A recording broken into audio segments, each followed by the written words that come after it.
कर्मकांड कैसे और क्यों शुरू हुआ? वेदों में कर्मकांड को बहुत प्राधान्य दिया गया है। क्या आज उसकी आवश्यकता है? ज्ञान मार्ग में कोई कर्मकांड नहीं, तो जिसने भी शुरू किया है वो करते रहे, हमें क्या करना है? ज्ञान मार्ग में ज्ञान है, हम जानते हैं, इसकी कोई आवश्यकता नहीं। तो वहां क्यों है?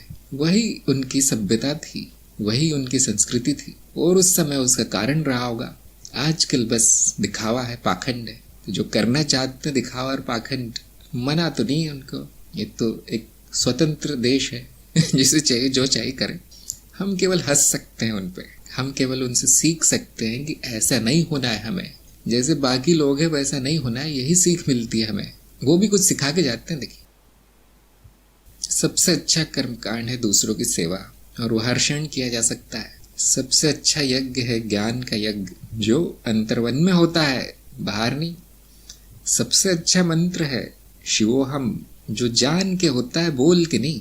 ये बैठे रहते ना बेवकूफ लोग, मंत्र बोलते रहते पता नहीं क्या 24 घंटे, कुछ जानते तो कुछ नहीं, पता नहीं क्या बोलते रहते। जिनको वेद का एक अक्षर भी नहीं आता, वो सबसे ज्यादा कर्मकांड कर रहे हैं। और वही जाने वो क्या करते हैं बेचारे, कुछ होता तो है नहीं, कोई असर नहीं होता उसका। थोड़ा तंत्र मार्ग जैसा लगता है, थोड़ा भक्ति जैसा लगता है, और उनको पसंद बहुत आता है कि हाँ हमने कुछ कर लिया। जहाँ गुरु ही नहीं है वहाँ कुछ भी नहीं होता। ज्ञान मार्ग में कुछ नहीं करना है, आपको आराम करना है, ज्ञान में रहना है, आनंद में रहना है। जो आवश्यक कर्म है अपने आप होगा, वही खुशी देगा, वही इच्छा पूर्ति करेगा।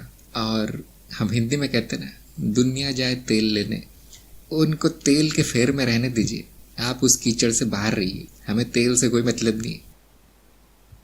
यहाँ पर तो हर क्षण विशेष है। हाँ, जो सामान्य है वो सबसे विशेष है। जो एक दिन या एक रात को विशेष मानता है वो चोर है, चोरी कर रहा है। उसने बाकी दिन अर्थहीन क्यों मान लिए? इस जीवन का एक एक क्षण कीमती है, हर दिन शुभ है, हर वक्त शुभ घड़ी है।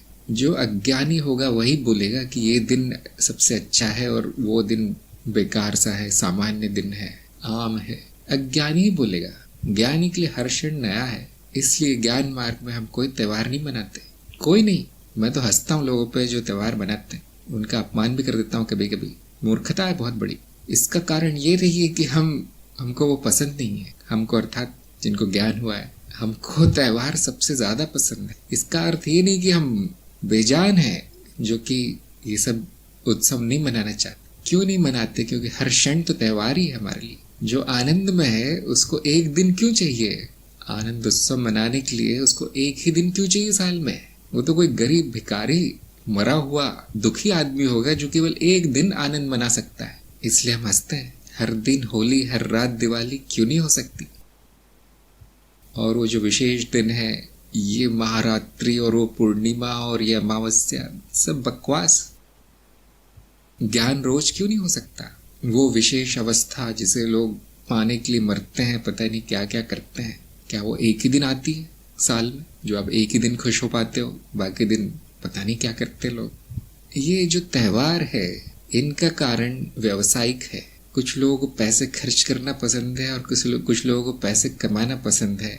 और उन लोगों के लिए रखा गया है कि एक दिन महीने में, हर महीने एक त्योहार होता होगा यार, मुझे तो पता भी नहीं क्या होता है। सारे पैसे उड़ा दो उस दिन।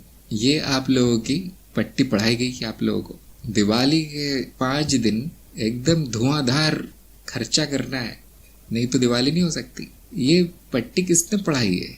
जो दुकान खोल के बैठे। और ये बहुत सारा ये पश्चिम से आया है। हमारे देश में ऐसा था नहीं। दिवाली के दिन दिया जलाया जाता था, ना कि प्रदूषण फैलाना और अंधाधुन पैसे उड़ाना। कुछ लोग जुआ भी खेलते हैं। वैसे होली के दिन पूरा पशुवृत्ति का प्रदर्शन होता है, नीचता का प्रदर्शन किया जाता है, गंदगी फैला के, दारू पी के, बवाल मचा के। क्या ये ज्ञानी का त्योहार है? हमारा त्योहार हर क्षण होता है, हमारा उत्सव हर क्षण होता है। लोग कहेंगे ज्ञानी तो नीरस है, कुछ भी नहीं करता, लेकिन नहीं, वो तो हर पल बाकी जनता से 100 गुना ज्यादा जी रहा है। बाकी जनता तो ऐसे ही है, मरे हुए से है, अधमरे। हम शिव है, वो शव है। अब क्या त्योहार मनाना है? बहुत सारे त्योहार तो ग्रीटिंग कार्ड बेचने वाली कंपनियों ने शुरू किए हैं। आप मनाते हो कि नहीं? एक दिन माँ का दिन है, एक दिन पिता का दिन है बाकी जो 364 दिन है वो किसके हैं फिर? उस दिन माँ और पिता नहीं होते आपके? उस दिन उनकी खुशी की कोई चिंता नहीं होती आपको? एक ही दिन खुश करना है उनको, और एक कुत्ते का दिन, एक बिल्ली का दिन खरीदो, पैसे उड़ाओ। देखिए ये सब विदेशों से आया है। उनकी संस्कृति ऐसी है, घटिया संस्कृति, एकदम भौतिकवादी, उपभोक्तावादी। उनके त्योहार भी पैसों पर ही आधारित है, लेन देन ही है। हमारे देश में सब सारा कुछ आध्यात्मिक होता था, अब नहीं रहा, क्योंकि अब अज्ञान की सीमाएं लांघ दी है लोगों ने। इससे ज्यादा अज्ञान नहीं देखा मैंने आज तक, इससे बड़ी मूर्खता मैंने नहीं देखी आज तक जो इस देश में हो रहा है। यशराज ने कहा ये समझ में आती, स्वयं पर शर्म आती। वर्ष में कुछ दिनों के लिए तो देव बन जाते हैं और बाकी दिन फिर सब छूट जाता है। बाकी लोग कहते कि नास्तिक हो या पागल। हाँ, बाकी लोग इस हालत में नहीं है कि एक आध्यात्मिक साधक के बारे में कुछ निर्णय ले पाए। उनकी बुद्धि वहीं तक है कि बाकी जो दंगा फसाद सभी लोग कर रहे हैं वो ये व्यक्ति क्यों नहीं कर रहा। सभी बीमार है लेकिन ये व्यक्ति क्यों स्वस्थ है। उनकी बुद्धि यहीं तक चलती। होली अश्लीलता का प्रदर्शन है बस। खास तौर से जो होली के दिन जाति होती है महिलाओं पर होती है होली के नाम पे। वैसे ही दिवाली भी अश्लीलता का प्रदर्शन है। लोग अपनी धन दौलत प्रदर्शित कर रहे हैं वहां पे, और लक्ष्मी की पूजा होती है, मतलब और धन दौलत चाहिए उनको। दिवाली का अर्थ होता है दिया जलाना, और वो दिया चेतना का दिया है, ज्ञान का दिया है, प्रकाश। बाहर नहीं जलाना है, अंदर जलाना है। होली का अर्थ होता है बुराइयों का नाश। वो होली बाहर नहीं जलाना है, वो लकड़ियां नहीं जलानी, प्रदूषण नहीं करना है। आपके अंदर की जो बुराइयां उसकी होली जला दीजिए। वो क्या साल में एक ही दिन जलाएंगे? क्या ज्ञान के प्रकाश साल में एक ही दिन फैलाना है?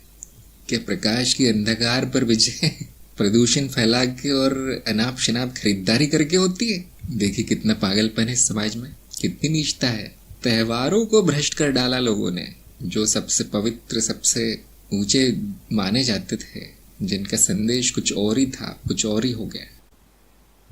मैं जानता हूँ मेरी बातें सुन के बहुत लोगों के जो है छाती में आग लग जाती है। मतलब मैं तो छाती में मूंग दलता हूँ ऐसे बोलते हैं ना। बहुत लोगों की आग लगने वाली है सुन के कि वो जो कर रहे हैं वो गधे भी नहीं करते। हाँ, अज्ञान की कोई सीमा नहीं है। देखिए ज्ञान की सीमा पे जानता हूँ कितनी सी है, अज्ञान की कोई सीमा नहीं। बुद्धि की सीमा है, मूर्खता की सीमा नहीं। इसलिए हम इस संसार में रह नहीं सकते, दूर से ही नमस्ते करते हैं, क्योंकि यहाँ जो भी हो रहा है व्यर्थ, यहाँ तक कि नीरस है, बेकार सा है। कुछ 5 मिनट भी बैठना असंभव नहीं होता संसारियों के बीच में। ये भांग करके उधम मचाना कौन सी आध्यात्मिकता, कौन सी भारतीय संस्कृति है? मैंने बचपन से सारे त्योहार छोड़ रखे हैं। जब बहुत छोटे थे तो हम बाकी लोग जो कर रहे हैं वही कर रहे हैं। जब इनकी सच्चाई समझ में आई सब छोड़ दिया। न मैं कुछ करता हूँ, न कुछ खरीदता हूँ, न कुछ। उस दिन साधारण भोजन होता है, जिस दिन सब लोग पागलपन में पता नहीं क्या क्या खाते रहते हैं। उस दिन तो व्रत होता है। किसी को बधाई नहीं देता मैं, किसी से लेता भी। हाँ, जो नए नए आए हैं उनको, जिनको पता नहीं ज्ञान मार्ग क्या है, जरूर लिख के भेजते रहते हैं मुझे मतलब उनका कहीं दिल न टूट जाए इसलिए कुछ बोलना पड़ता है। उस समय उनको लेक्चर नहीं दिया जा सकता कि तुम कैसे ज्ञानी हो, त्योहार मना रहे हो। तुम्हारा मार्ग क्या है? आज दिवाली है, दिवाली देवी की पूजा है, हमारा वो मार्ग नहीं। हम पूजा नहीं करते ज्ञान मार्ग पे किसी की। मैं स्वयं दिव्य हूँ, सबसे बड़ी दिव्यता मैं हूँ। अब किसी और को क्यों करते हो? वो भी काल्पनिक चरित्रों की पूजा क्यों करते हो? किस तरह के ज्ञानी है? मूर्तियों के सामने खड़े होकर पैसे क्यों मांगते हो? ये किस तरह की बुद्धि है? मूर्तियों से पैसे मिलते हैं क्या? कहाँ है आपकी योग्यता? कहाँ है आपका श्रम? पैसे ही चाहिए तो वैसे मिलेंगे। मूर्खता से तो मूर्खता मिलती है, पैसे नहीं मिलते। उस दिन पैसे किसको मिलते हैं? जिन्होंने ये पट्टी पढ़ाई है कि खर्चा करो, अब तो खरीदना ही सोना, अब तो खरीदना ही बर्तन और कपड़े, पटाखे और मिठाइयाँ और तमाम व्यर्थ की चीज है, बेकार की चीज है। जो नहीं करेंगे तो भी आपका जीवन बहुत अच्छा खुशहाल चलने वाला है। जेब किसकी भरती है? जो उस व्यवसाय में है त्योहार के, उसके घर लक्ष्मी आती है, आपके घर से चली जाती है। ये क्यों नहीं सोच पाते लोग?